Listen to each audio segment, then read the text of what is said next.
Hey guys, it's EJ with Blockpad, and today we're taking a look at three related topics on arrays: information, indexing, and concatenation. Before we get started, I want to point out that this example array here, B, the items in it are going to correspond to the row and column of the actual item. So here, row 4, column 3, indexed to 1.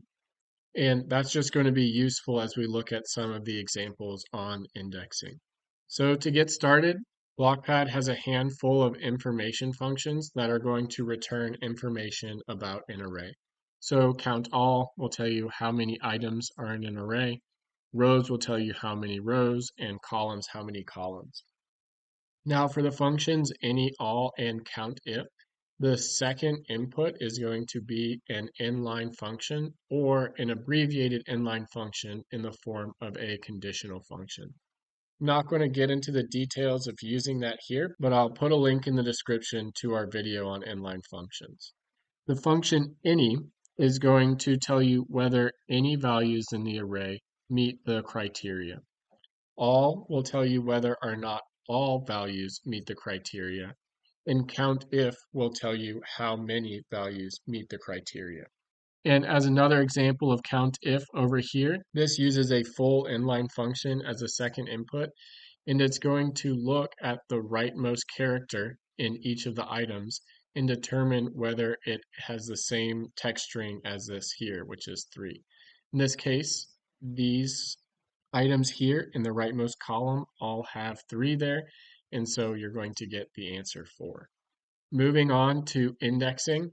So you're going to use indexing when you want a specific item in an array based on its location in the array. In Blockpad, the best way to do that for simple cases is going to be with parentheses indexing. To use that, you're going to type in an open parentheses after an array, and then the row and column of the item you're looking for indexed to 1. So typing in 1 for the row is going to give you the first row, and 2 will give you the second, and so on.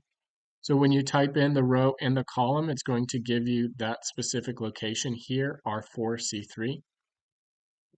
If you type in just one number, then that's going to give you that entire row. So here, the third row. If you type in an asterisk for the row and then a number for the column, that's going to give you that entire column. So here, C2, the second column. And the reason that works is the asterisk there is to say just return all of the items for that row. You can do the same thing over here. I could say comma asterisk for the columns, and then that's going to give me the same answer. It's just a little bit unnecessary when you're looking for the row. Now, when you have one-dimensional arrays, you only need to put in one number, and that's going to give you that item in the list. So here, D of 2 is not giving you the second row, it's giving you the second item in that list. And then for this last example, I wanted to point out that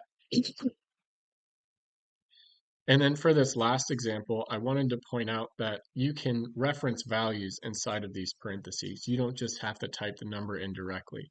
So here I have this value, my index, and if I change it to 2, then that's going to update and give me D of 2 because that's the value for my index. You can imagine how you could use that in a lot of different situations. Moving on, Blockpad also has a number of indexing functions that you can use to grab different parts of an array. So the first example here is the index function, which is actually going to work basically the same as parentheses indexing. We just include it to have consistent options with conventional spreadsheet functions. There are also the functions take and drop, and those are going to either take the specified rows and columns indexed to 1 or drop the specified rows and columns. And that's going to be starting from the top left for positive numbers and for the bottom right for negative numbers. So here I have take -2, -2. That's giving me the bottom 2 rows and the rightmost 2 columns as my answer. And drop -1, -1, that's dropping the bottom row and dropping the rightmost column.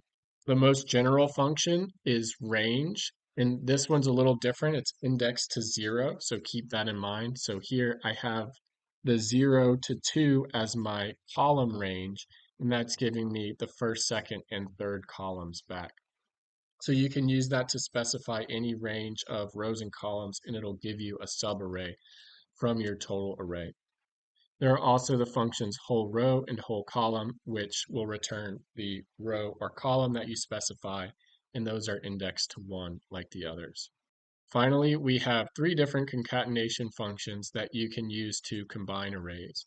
The first and most general is concat items, and that's going to take the arrays that you give it and read them in the order that you give them, left to right and top to bottom, and then return that as just one long vertical array. So here I have H and F. So first it looks at H, 10, 11, 12, and then F, 4, 5, 7, 8. And then if I add values, or if I add arrays, I should say, then it's just going to keep adding those items in that array. So if I press Control Z, concat rows is going to take arrays and add them onto the bottom of the previous array. So here I have E and G. So that's going to take G and put it onto the bottom of E. And likewise, I can add more arrays. So for example, I can add H here. That's going to put H down onto the bottom. And that's going to work the same here for G and H. In another video, I mentioned that in practice, there's not much difference between using a vertical one-dimensional array and a horizontal one-dimensional array. This is one of the exceptions to that, though. If I use concat rows or concat columns, concat rows with G and H is going to give me this 2 by 3 array, but concat columns is going to give me this one-dimensional horizontal array because of how those concatenation functions work. So specifically, concat columns works similarly to concat rows, except it's adding those arrays onto the right instead of onto the bottom. So here E and F is just added on to the right of E. And then you can also use more arrays with this. I'm just going to write E again to illustrate what you can do. Press Control Z. And then finally, just one little point. If the dimensions of the arrays don't really work out with the concat rows or concat columns, Blockpad's going to add in these null values so that you still get a result, just parts of it are going to have those null values. And that's all I've got for you guys on these topics. I'm going to put a link in the description that will have this file that I'm going to use for all of the array videos, and you can look at it to kind of see how things are set up.